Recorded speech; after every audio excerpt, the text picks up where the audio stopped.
ಇವತ್ತು ಪತ್ರಿಕಾಗೋಷ್ಠಿ ಕರೆಯಲು ಉದ್ದೇಶ ತಮಗೂ ಗೊತ್ತಿರ್ಬೋದು. ದಾವಣಗೆರೆ ಒಂದು ಇಡೀ ರಾಜ್ಯದ ಒಂದು ಕೇಂದ್ರ ಬಿಂದು.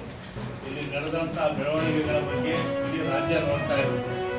ಇಂಥ ಒಂದು ಮಹಾನಗರದಲ್ಲಿ ಇತ್ತೀಚೆಗೆ ಹರಿಹರ ಕ್ಷೇತ್ರದ ಶಾಸಕರು ಯಾವ ರೀತಿ ಆಡ್ತಾ ಇದ್ದಾರೆ, ಅವರ ನಡೆಯ ನುಡಿಯನ್ನು ಸ್ವಲ್ಪ ಗಮನಿಸಿದರೆ ಅಭಿವೃದ್ಧಿಗೆ ಬದಲಾಗಿ ಅವರು ಬರೀ ಗಲಾಟೆನೇ ಅವರು ಜೀವನ ಅನ್ನೋ ರೀತಿಯಲ್ಲಿ ಇವತ್ತು ನಡೆದುಕೊಳ್ತಾ ಇದ್ದಾರೆ.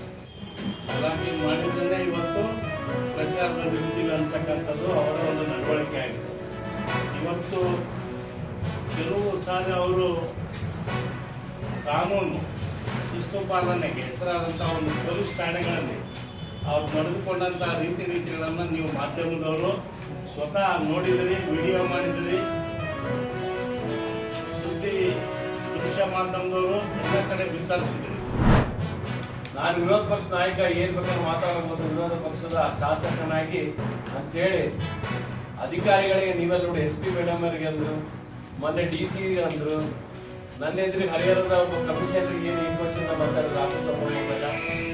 ಈಗ ಎಲ್ಲಾ ಕಡೆ ಮಾತಾಡ್ಕಂತ ಇವತ್ತು ಅವರ ಒಂದು ವ್ಯಾಲ್ಯೂ ಕಳ್ಕೊಂತ ಇದಾರೆ. ಮತ್ತು ಜನಪ್ರತಿನಿಧಿಗಳು ಎಲ್ಲಾ ಕಾರ್ಯಕ್ರಮಗಳು ಯಾಕೆ ಕರೀತಾರೆ ಅಂದ್ರೆ ಹಿತವಚನಗಳನ್ನ ಹೇಳ್ರೆ ಅವ್ರನ್ನ ಫಾಲೋ ಮಾಡ್ಲಿ ಅಂತ ಇರುತ್ತೆ. ಇವ್ರು ಈ ರೀತಿ ಮಾಡೋದ್ರಿಂದ ಹರಿಹರಕ್ಕೆ ಒಂದು ಕಪ್ಪು ಚುಕ್ಕೆ, ಅಭಿವೃದ್ಧಿ ಆಗ್ತಿಲ್ಲ. ಎಲ್ಲರ ಹತ್ರ ಜಗಳ.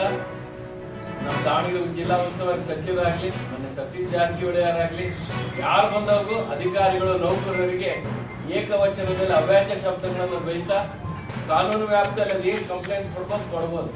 ಅದನ್ನು ಬಿಟ್ಟು ಅವ್ಯಾಚ್ಯ ಶಬ್ದಗಳನ್ನು ಮಾತಾಡ್ಕೊಂತ, ಪ್ರತಿಕಾತ್ಮಕವಾಗಿ ಮಾತಾಡ್ಕೊಂತ, ಅಲ್ಲಿ ಸ್ಟ್ರೈಕ್ 200 ಜನ 200 ಜನ ಇದರ ಸ್ಟ್ರೈಕ್ಗಳಲ್ಲಿ ಅಂತೇಳಿ ಅಲ್ಲಿ ಏನ್ ಬೇಕಾದ್ ಮಾತಾಡೋದು.